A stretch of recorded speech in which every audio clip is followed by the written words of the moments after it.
Assalamualaikum warahmatullahi wabarakatuh. Saya Dini Syarifah Sani, dosen pengampu mata kuliah Teori Bahasa dan Otomata di Teknik Informatika Universitas Surya Kencana.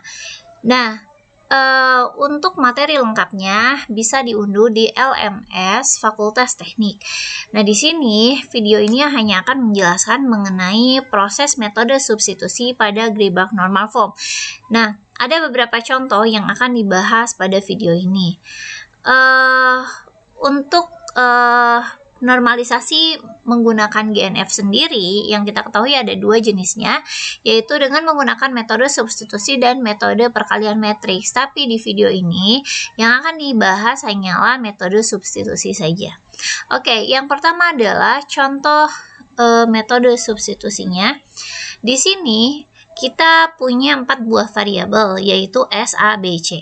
Nah, seperti yang kita ketahui bahwa GNF itu haruslah diawali, ya, jadi aturan produksinya harus diawali oleh sebuah terminal, ya. Kemudian dia juga ketika kita mau melakukan normalisasi secara GNF ini, dia harus sudah berbentuk CNF, tidak lagi menghasilkan aturan produksi empty dan tidak ada lagi yang namanya rekursif query. Nah, di sini langkah pertama adalah kita menentukan urutan superior variabel. Jadi mana yang kedudukannya lebih tinggi. Nah, misal kita punya kedudukan yang lebih tinggi adalah di variabel S, di mana dia adalah startnya. Kemudian ada A, B, C. Nah, apakah susunan ini harus berdasarkan ini? Sebenarnya tidak juga, ya. Jadi kalaupun misalnya teman-teman merasa sepertinya saya inginnya S, B, A, C, itu juga silahkan, ya. Jadi tidak ada ketentuan untuk pembuatan superior atau pengurutan superior variabelnya. Asal nanti pengurutan ini akan konsisten sampai selesai melakukan normalisasi. Oke.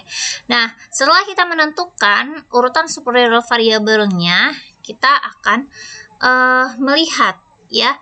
Jadi apakah aturan produksi itu sudah sesuai dengan urutan superior yang kita tentukan? Jika belum, maka kita harus melakukan substitusi. Nah, ini adalah 4 ini adalah aturan produksi yang tadi di sini yang akan kita normalisasikan menggunakan GNF. Nah, karena urutan superiornya adalah S, A, B, C, jadi S kedudukannya lebih tinggi daripada A, A lebih tinggi daripada B, dan B lebih tinggi daripada C. Di sini kita lihat S lebih tinggi tidak dengan A. Jadi kita yang lihatnya adalah huruf depannya. Nah, S itu lebih besar daripada A, ya ini benar. Itu berarti ini sudah sesuai, ya. Kemudian A itu lebih besar daripada B, benar tidak? Dan ini benar menurut ini, ya. Nah, oke. B itu lebih besar daripada C. Nah, kita lihat B itu lebih besar dari C. Ini benar, ya. Dan apakah B lebih besar dari A? Tentu saja variabel kedudukannya itu akan lebih tinggi daripada terminal, sehingga dia benar, ya. Nah, kemudian C apakah lebih tinggi dari A? Tadi seperti dikatakan bahwa kedudukan si variabel, ya, itu lebih tinggi daripada terminal, maka ini benar. Meskipun kita tidak tulis nih di sini, ya. Oke. Selanjutnya, setelah kita memeriksa apakah kedudukan superiornya sudah sesuai di dalam aturan produksi, maka kita akan cek apakah dia memiliki rekursif query atau tidak. Nah, kalau kita lihat di sini tidak ada yang namanya rekursif query, ya. Di sini S, depannya A. Ini A, depannya B, ini B, depannya C, ini juga terminal A, ini C, A.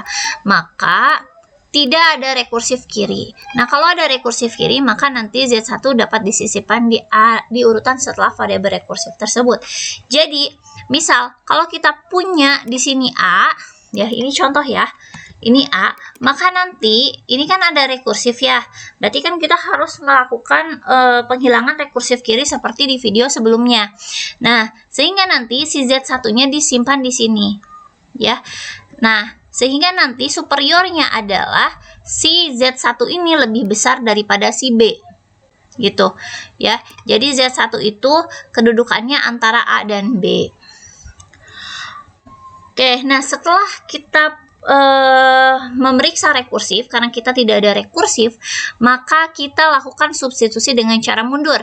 Artinya kalau cara mundur itu kita ambil dengan dengan variabel yang paling rendah tingkatannya, ya, superiornya.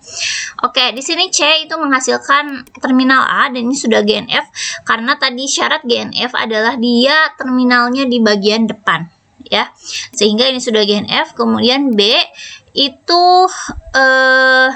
kita lihat di sini dia menghasilkan CB. Nah, si C ini, ya, CB ini belum GNF, sehingga kita akan mengganti C-nya itu menjadi A, ya, diambil dari sini. Sehingga nanti si B itu adalah AB atau A. Ya, ini sudah GNF. Kemudian A itu BB. Nah, B ini belum GNF, sehingga B-nya diganti dengan ABA. Nah, tapi ini karena si B ini punya dua buah variabel, dua buah aturan produksi, sehingga si B ini pun menjadi dua. Jadi yang pertama adalah AB ditambahkan B ini, kemudian A ditambahkan B yang ini, sehingga A itu punya dua buah aturan produksi yang asalnya cuma BB saja. Gitu. Nah, kemudian S itu menghasilkan A itu juga bukan tidak masuk kriteria GNF, sehingga kita ubah, ya, menjadi terminal A. B ya, terminal A variabel BB, kemudian terminal A variabel B, sehingga dia menjadi si A ini menjadi ABB, kita tambahkan B-nya, dan kemudian terminal A B, ya, yang ini kita tambahkan B yang belakang dari yang S.